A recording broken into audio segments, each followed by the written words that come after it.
सोचिए जरा, आज से बस 10-15 साल बाद 2035 में इंसान होने का मतलब क्या होगा? ये सवाल जितना रोमांचक है ना, उतना ही सच कहूं तो थोड़ा डरावना भी है। तो आज हम इसी गुत्थी को सुलझाने की कोशिश करेंगे कि टेक्नोलॉजी हमें आखिर ले कहां जा रही है।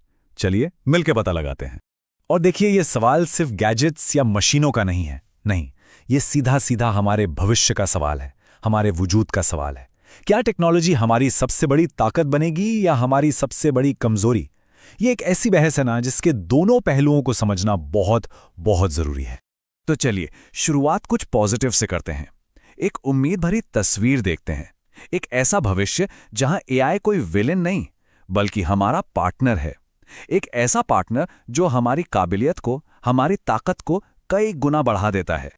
और ये कोई दूर की कौड़ी नहीं है। एक्सपर्ट साफ साफ कह रहे हैं कि एआई की ग्रोथ धीमी नहीं बल्कि विस्फोटक होने वाली है। मतलब एक ऐसी जबरदस्त लहर आने वाली है जिसमें हमारी दुनिया को पूरी तरह बदलने की ताकत है। उम्मीद है बेहतर के लिए। तो सवाल ये है कि असल जिंदगी में ये दिखेगा कैसे? जरा सोच कर देखिए। हर बच्चे के पास अपना एक पर्सनल एआई ट्यूटर जो उसकी जरूरत के हिसाब से उसे सिखाए। आर्टिस्ट्स और राइटर्स को कभी क्रिएटिव ब्लॉक ना हो। और हमारे साइंटिस्ट कैंसर जैसी बड़ी बड़ी बीमारियों का इलाज आज के मुकाबले कहीं ज्यादा तेजी से खोज निकाले। ये तो अपनी इंसानियत को एक तरह से सुपरचार्ज करने जैसा हुआ है। लेकिन सिक्के का हमेशा दूसरा पहलू भी होता है। हर अच्छी कहानी में एक ट्विस्ट होता है ना? तो अब बात करते हैं उस डरावने पहलू की। एक ऐसे भविष्य की जहां टेक्नोलॉजी हमारी मदद नहीं करती बल्कि हमें एक तरह से लाचार बना देती है।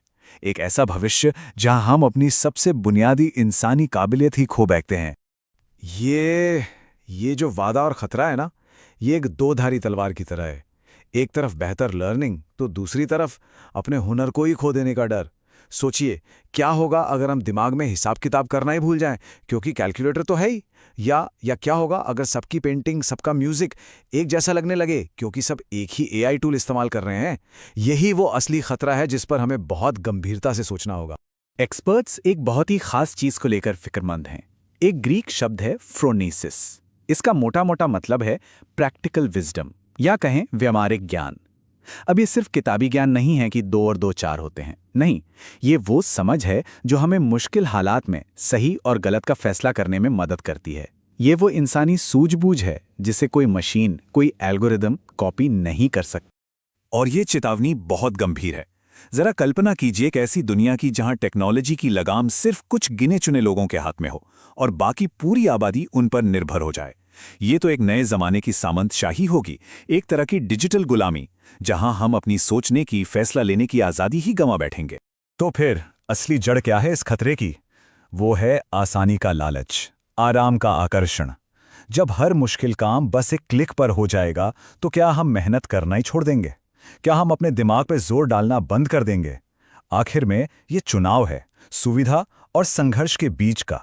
चलिए अब एक ऐसी टेक्नोलॉजी की बात करते हैं जो अभी तक हमें सिर्फ साइंस फिक्शन फिल्मों में देखने को मिलती थी। मैं बात कर रहा हूं ब्रेन कंप्यूटर इंटरफेस की, यानी बीसीआई। ये वो पॉइंट है, वो अगली सीमा है जहां इंसान और मशीन के बीच की लकीर पूरी तरह मिट जाती। अगर सीधे सादे शब्दों में कहूं तो बीसीआई टेक्नोलॉजी आपके दिमाग को सीधा एक कंप्यूटर से कनेक्ट कर देती है। हाँ बिल्कुल, सोचिए सिर्फ सोचने भर से आप एक ड्रोन उड़ा रहे हैं या एक ईमेल टाइप कर रहे हैं। ये टेक्नोलॉजी आपके ख्यालों को हकीकत में बदल देती है, एक्शन में। और हाँ, ये कोई मजाक या दूर का सपना नहीं है। आंकड़े देखिए, 2032 तक बीसीआई मार्केट की कीमत करीब करीब $11 अरब होने का अनुमान है। ये कोई फिक्शन नहीं बल्कि एक बहुत तेजी से बढ़ती हुई एक जबरदस्त इंडस्ट्री है। लेकिन बीसीआई भी उसी दो-धारी तलवार की तरह है। एक तरफ ये किसी चमत्कार से कम नहीं। सोचिए, ये लकवे के मरीजों को फिर से चलने फिरने, बात करने की उम्मीद दे सकता है। लेकिन दूसरी तरफ ये किसी को आपके मन की बातें, आपके विचार पढ़ने की ताकत भी दे सकता है। ये हमारी प्राइवेसी के लिए, हमारी निजता के लिए अब तक का सबसे बड़ा खतरा बन सकता है। तो सवाल उठता है कि हम सब अपने दिमाग में चिप लगाकर घूम क्यों नहीं रहे? अभी रास्ते में कुछ बड़े रोड़े हैं। एक तो ये टेक्नोलॉजी फिलहाल बहुत ज़्यादा महंगी है। फिर वो बड़ा नैतिक सवाल है कि हमारे विचारों का मालिक कौन होगा। और टेक्निकली भी ये अभी बहुत कॉम्प्लेक्स है। तो घूम फिर कर बात वहीं आ जाती है कि आखिर में फैसला हमारे हाथ में है। भविष्य कोई लिखी हुई किताब नहीं है। टेक्नोलॉजी तो बस एक औजार है, एक हथौड़े की तरह। अब इससे कुछ बनाना है या कुछ तोड़ना है, ये चुनाव हमें करना है। ये चुनाव हमारा है। ये कैलकुलेटर वाली मिसाल यहाँ बिल्कुल फिट बैठती है ना? कैलकुलेटर ने हिसाब लगाना आसान तो कर दिया, पर क्या उसने हमें थोड़ा सा दिमागी तौर पर आलसी नहीं बना दिया? एआई के साथ भी ठीक यही सवाल हमारे सामने खड़ा है। हम इस सुविधा के बदले में अपनी कौन सी इंसानी काबिलियत को दांव पर लगाने के लिए तैयार हैं? एक तितली को जब कोकून से बाहर निकलना होता है तो उसे बहुत संघर्ष करना पड़ता है, और यही संघर्ष उसके पंखों को मजबूत बनाता है। इंसानों का भी कुछ ऐसा ही है। स्ट्रगल, मेहनत हमें बेहतर बनाती है, मजबूत बनाती है। अगर हम हर मुश्किल से बचने के लिए टेक्नोलॉजी का सहारा लेंगे तो शायद हम अपनी पूरी क्षमता तक कभी पहुंच ही नहीं पाएंगे। तो आखिर में ये एक ही सवाल बचता है, एक मौलिक सवाल। जब हमारी बायोलॉजी और टेक्नोलॉजी एक हो रही हैं तो हम क्या बनना चुन रहे हैं? हमें यह तय करना होगा कि हमारे लिए इंसान होने के मायने क्या हैं, क्योंकि ये कहानी सिर्फ भविष्य की नहीं है, ये कहानी हमारी है, और इसका अगला पन्ना हमें ही लिखना है।